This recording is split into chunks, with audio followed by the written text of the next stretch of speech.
Crónicas, capítulo 7.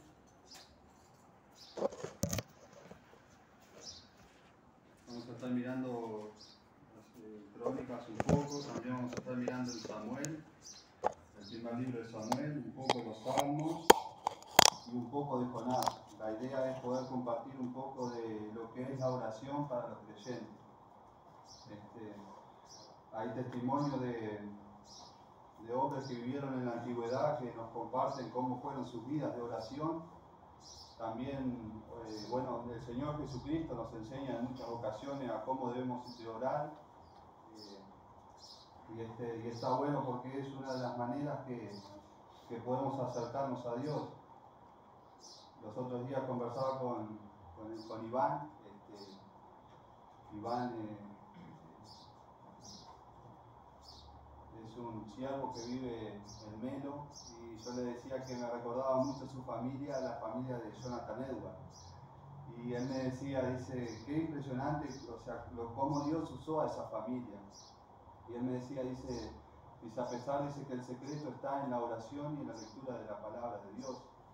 Y yo le decía, le digo, qué tremendo, ¿no? Porque a veces uno piensa que el secreto de la vida cristiana está en hacer cosas para el Señor, o en tener grandes ministerios, o en hacer cosas grandes para el Señor, pero el secreto de llevar una vida agradable a Dios está en el orar y al leer su palabra.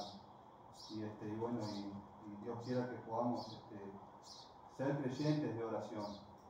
Cuando un creyente ora, cuando la iglesia ora, puede esperar cosas de Dios, puede estar expectante a lo que Dios puede hacer en la vida de cada uno de nosotros. Pero si no oramos, es como que no podemos esperar nada de Dios, porque no estamos teniendo una relación con el Señor. Pero cuando nosotros realmente estamos orando, clamando, pidiendo, intercediendo, aún por esta ciudad, aún por las almas, aún por nuestra familia, estamos en una alerta de esperar lo que estamos pidiendo, aún si el Señor no nos responde, pero tenemos el consuelo de poder estar esperando.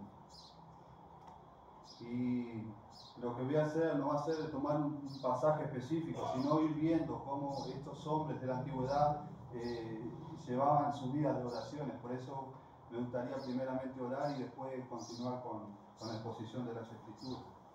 Nuestro Dios y nuestro Padre que estás en los cielos, te damos gracias por permitirnos, Señor, una vez más venir ante tu presencia, reconociendo, sabiendo que los méritos, la obra ha sido toda y completamente hecha en Jesucristo.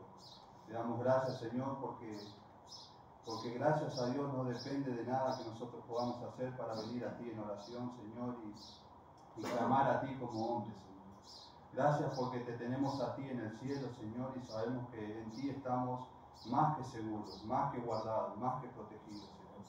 Te damos gracias, Padre, y pedimos que tú, a pesar de la debilidad, a pesar del miedo, a pesar de todas las adversidades y conflictos y pruebas que puedan haber en nuestra vida, podemos descansar y confiar única y exclusivamente en tu presencia, Señor. Gracias, Dios. Danos el privilegio de bendecir esta mañana con la exposición de tu palabra, Señor. En el nombre de Jesús. Amén. Segunda de Crónicas, para aquellos que conocen y aquellos que no conocen el contexto en el cual se escribe esto, era cuando, el hijo de David, Salomón, asume el reinado, y él, David había juntado cantidad de cosas para hacer el templo que Dios le había pedido que hiciera, pero él no lo hace porque Dios le dice que en sus manos habían habido muchas muertes, que había sangre, porque él era un hombre de guerra. Entonces le dice que va a ser Salomón quien lo va a construir. Y Salomón agarra y construye el templo. Y después que él construye el templo, es cuando acá en Segunda de Crónicas se da a conocer lo que vamos a estar leyendo.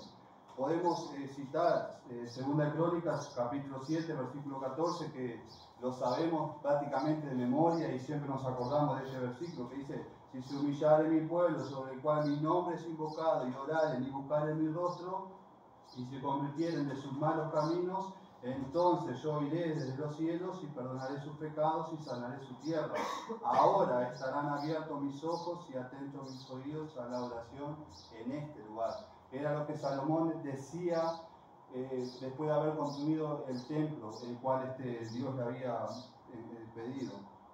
Pero también podemos ver en 2 Crónicas, versículos antes, capítulo 6, dice: mas tú mirarás la oración de tu siervo y su ruego, oh Jehová Dios mío, para oír el clamor de la oración con que tu siervo ora delante de ti. Eso dice capítulo 6, versículo 19.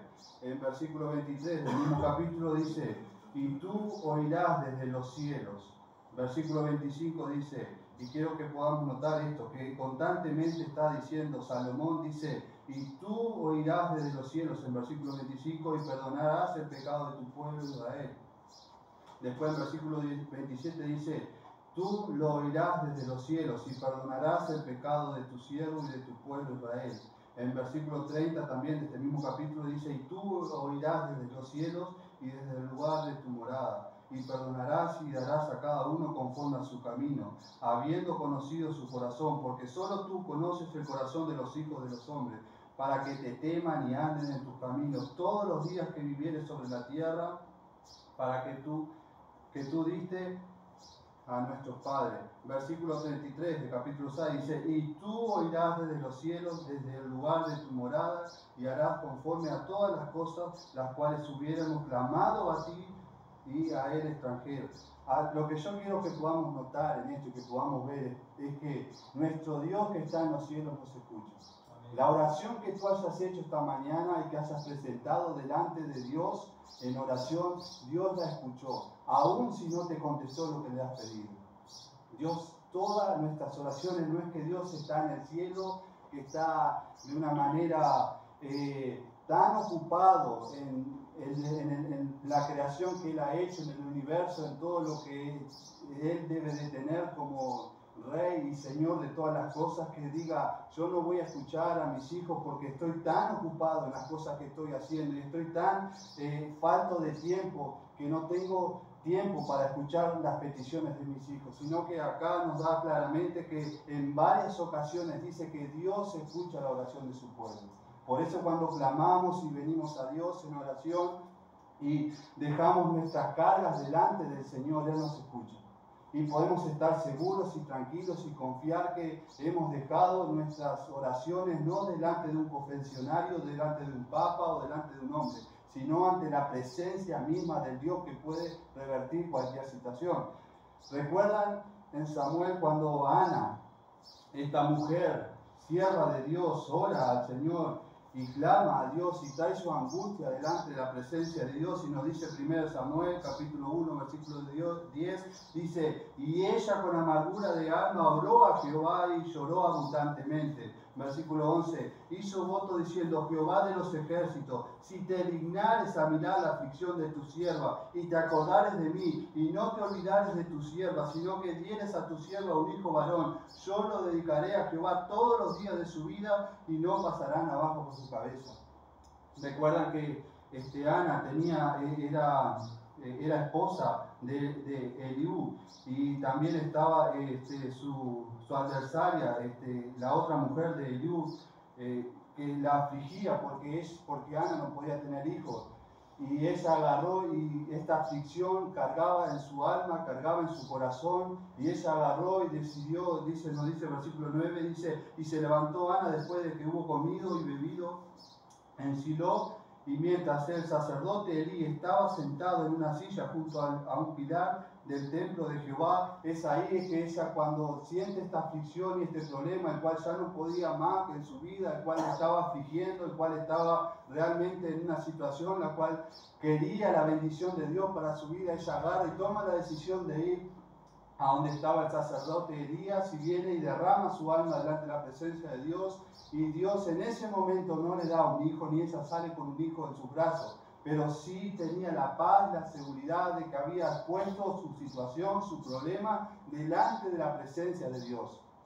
¿Cuántas veces en nuestro diario vivir, cuántas veces en nuestras situaciones diarias, como personas, como seres humanos, llenos de problemas, llenos de dificultades, llenos de adversidades que nos agobian, que no nos dejan pensar, que nos roban la paz, que nos tienen agobiados, que no nos dejan adorar y alabar a Dios bendito? Y cuánta realidad es que nosotros necesitamos tomar la decisión como Ana, de ir y dejar todo lo que estamos haciendo y arrodillarnos e inclinarnos delante de la presencia de Dios. Y esto fue lo que hizo Ana. Tomó la decisión de ir ante la presencia de Dios en oración. ¿Recuerdan a David, este hombre el cual dice que era conforme al corazón de Dios?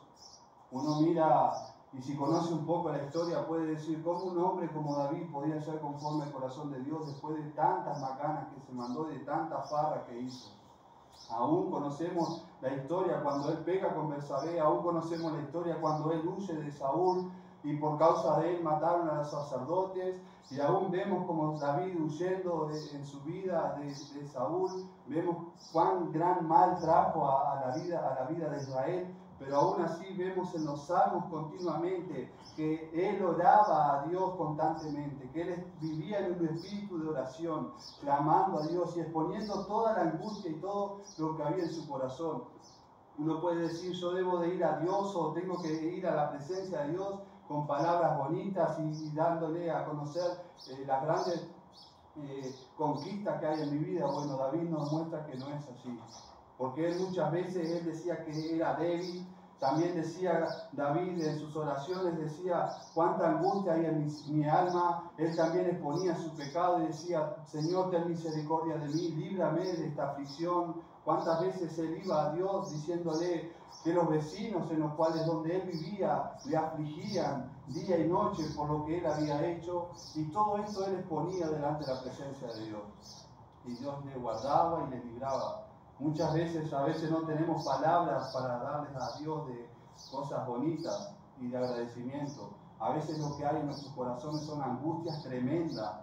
A veces hay vacíos incenables, insaciables, que debemos de traerlo ante la presencia de Dios con el propósito y la razón de que Él va a llenar nuestras almas. Él va a llenar nuestros corazones. Él va a llenar realmente todo lo que hay en nuestras vidas y todo lo que hay en nuestra alma que este mundo no puede llenar. Por eso necesitamos ir a Dios en oración cada día. Necesitamos arrepentirnos.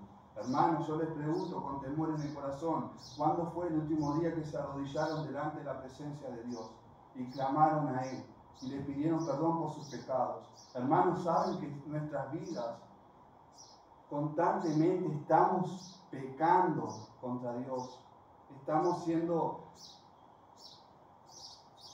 blasfemos ante su presencia con nuestras actitudes muchas veces. Y necesitamos tomar la decisión, como dice Juan, 1 Juan, dice que si confesamos nuestros pecados, Él es fiel y justo para perdonarnos de todo nuestro pecado. Pero tenemos que tener la convicción de que somos pecadores y necesitamos de la gracia de Dios, no cuando nos salvamos, no cuando Él nos salvó, no cuando nos entregamos por primera vez a Cristo, sino cada día de nuestra vida. Necesitamos ir delante de la presencia del Señor. Los puritanos, me encanta la vida de los puritanos, aunque con muchas de sus enseñanzas no concuerdo, pero sí, ellos tenían una práctica que durante el día, ellos tenían un método, el cual dividían el día en 3 partes. La primera parte tomaban 8 horas para dormir y para comer, la otra 8 horas tomaban para agarrar y orar y leer la Escritura. Si las otras 8 horas la agarraban para el ministerio de Dios. Entonces en las 8 horas que ellos tomaban para leer las Escrituras y para orar, que casi siempre lo hacían de noche, veían todos los pecados que ellos habían cometido durante el día, todos aquellos pensamientos ilícitos que habían tenido, todas aquellas aberracidades que habían tenido durante el día, y las traían delante de la presencia de Dios, pidiéndole gracia y misericordia para que perdonara sus pecados. Y por eso sus vidas fueron tremendamente impactantes en la humanidad. Ciertamente se le dijo a un predicador, se le preguntó a un predicador que había ido al África y le habían dicho después de tantos años de ministerio, dice, ¿cómo usted pudo entrar al África? Dice, porque es un lugar tremendamente horrible. Y él les contestó, le dijo, entré desde el primer día, entré de rodillas al África. Y literalmente dice que él iba avanzando en su ministerio, iba alcanzando las almas, iba haciendo sus ministerios en medio del África, y él iba orando por aquellos que él estaba predicando. El apóstol Pablo decía que debíamos de predicar, y él tomaba esta enseñanza, que él debía de predicar a las almas, pero también debía de orar por las almas que él estaba predicando. Recuerda a nuestro Señor Jesucristo cuando en Mateo 6 nos dice, y nos da el modelo como nosotros debemos de orar, nos dice, Padre nuestro que estás en los cielos. Y la primera petición que él va delante de Dios a pedirle no es una casa, no es una mansión, no es un auto lujoso. La primera petición que él viene delante de Dios pidiéndole dice, santificado sea tu nombre. Esta es la primera petición que nosotros debemos de exponer cada vez que venimos a la presencia del Señor. Santificado sea tu nombre. Que todo lo que vas a pedir, que sea para la santificación del nombre de nuestro Dios. Porque no estamos yendo delante de la presencia de un rey, no estamos yendo ante la presencia de una persona famosa, no estamos yendo aún ante la presencia del mejor jugador del mundo, no estamos yendo ante la presencia de ningún hombre, sino estamos yendo ante la presencia del Señor, del Dios del cielo y de la tierra, aquel el cual salvó nuestras almas, aquel el cual tiene cuidado de nosotros, aquel que nos amó y se entregó por nuestras vidas. Estamos yendo ante la presencia de Dios, hablar y derramar nuestras almas delante de Él.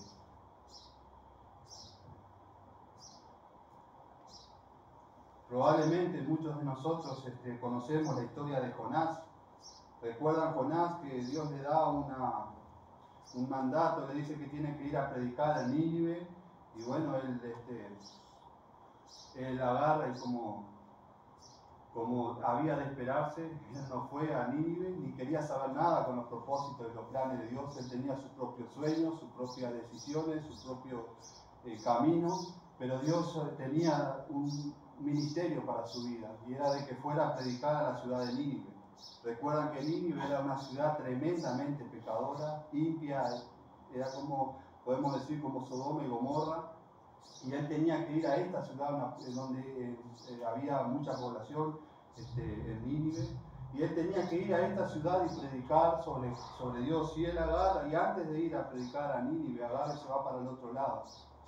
Compra un pasaje en barco y se va en barco, y conocemos que allí se levanta una gran tempestad y él es arrojado, porque él da a conocer que él era el culpable de esa tempestad que se estaba levantando en su vida.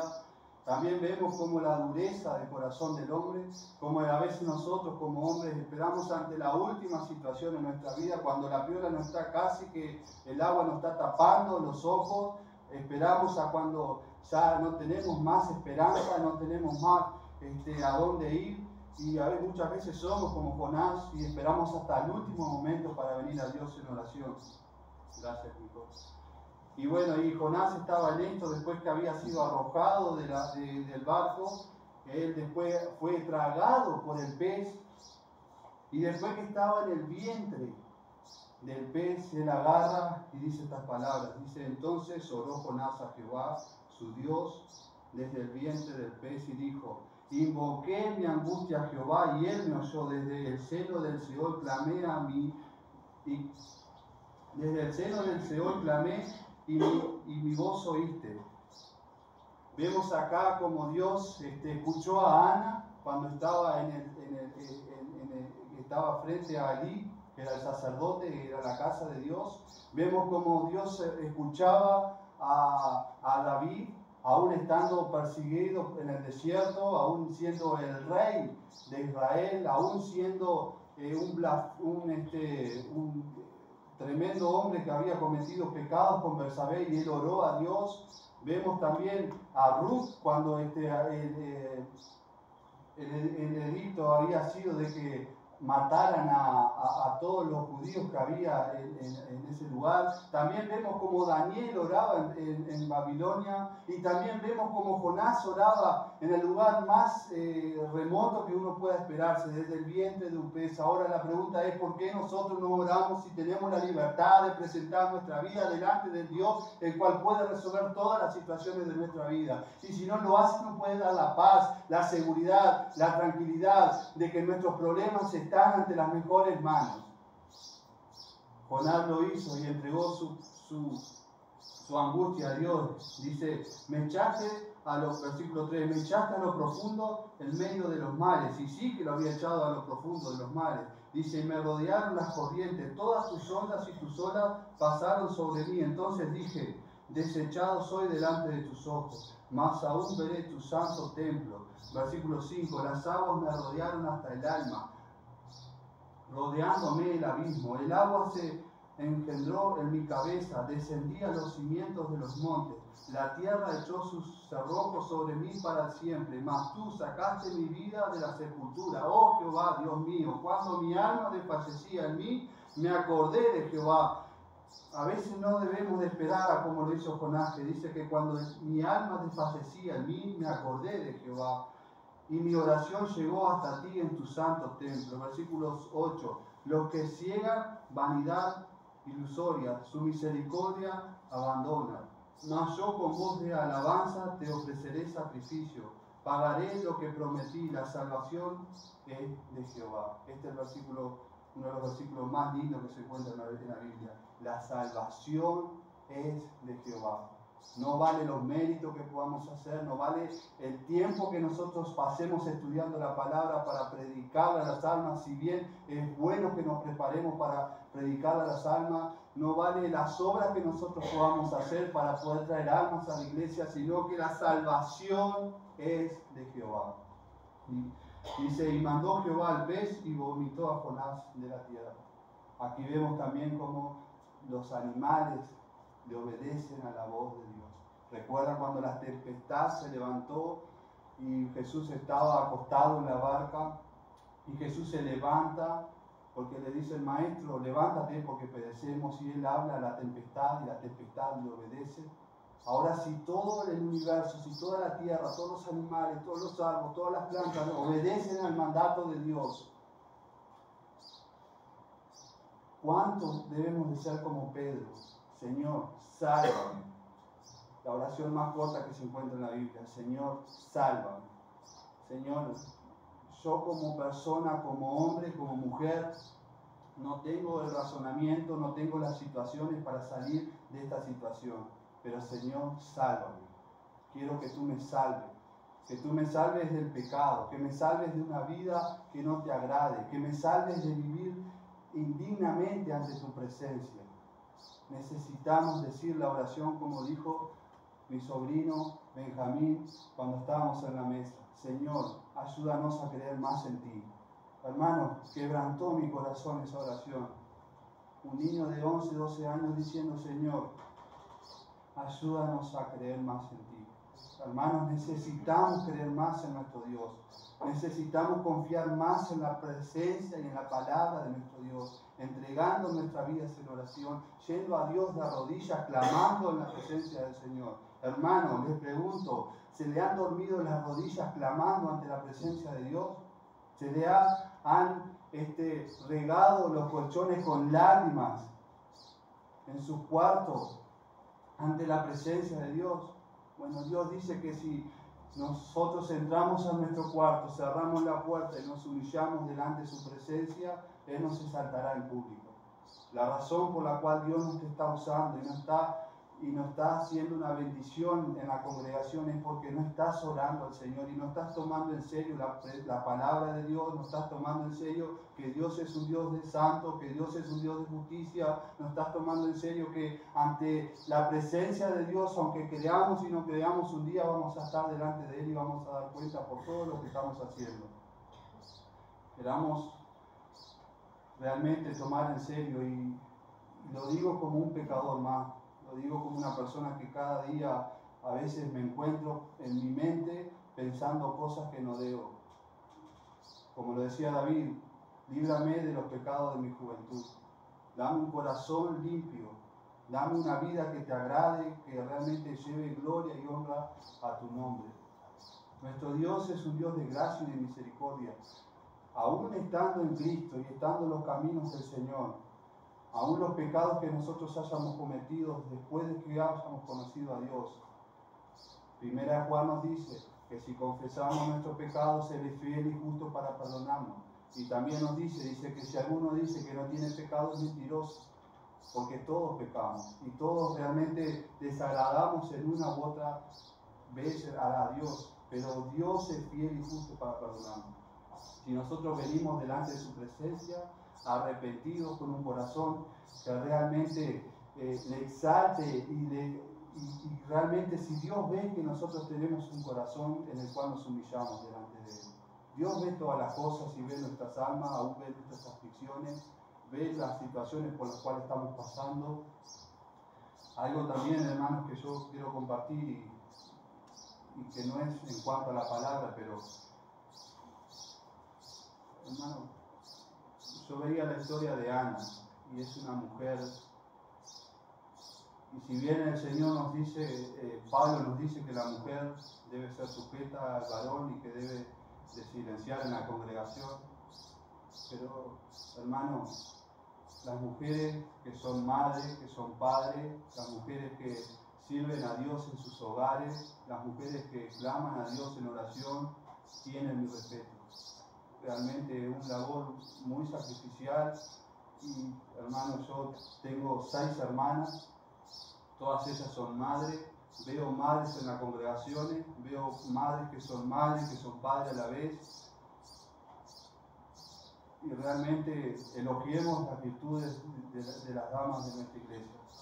Son una bendición para nuestra vida. Si Dios ha puesto mujeres en nuestras vidas, tanto esposas, madres, hermanas, tías, sobrinas, hermanos, elogiemos esas virtudes, porque necesitamos, como Acceso lo decía, con Roberto cuando fuimos a Charqueada, un día estaba José Manuel parado en la puerta del templo y venía Dalmirito y le dice José Manuel, le dice Dalmirito, ¿qué le pasa? Dice que anda preocupado, dice anda buscando sus costillas, y le hacía referencia a que estaba buscando a Maruja. Hermanos, nosotros necesitamos de las mujeres que Dios ha puesto en nuestra vida, porque dice Dios que estuvimos mirando Génesis y no llegamos a esa parte, pero la completación de toda su creación, Dios la hace con la creación de la mujer para Adán. Y dice que a pesar de que Dios creó todos los frutos de la tierra, a pesar de que Dios creó a todos los animales para que Adán no se sintiera solo, dice la palabra de Dios que nos halló ayuda idónea para Adán. Oremos por las personas, las mujeres que están en nuestra vida. Que Dios los bendiga. Quería, si se podía, y si Marquito nos ayuda a entonar el 438, su gracia es mayor. Le voy a pedir a Miguel si lo dirige.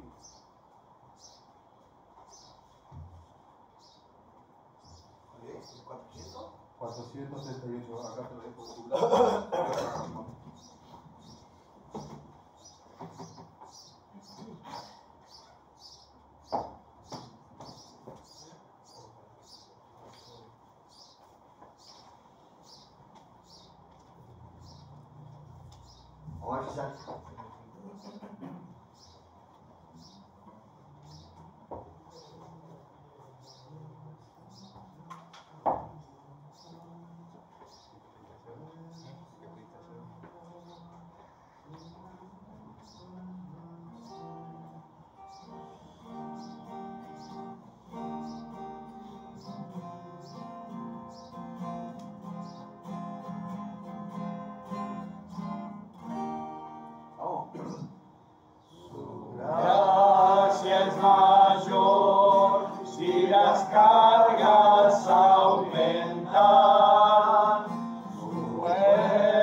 Mayor es su paz, su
abunda, tu gracia no acaba, un límite no hay al poder del Señor.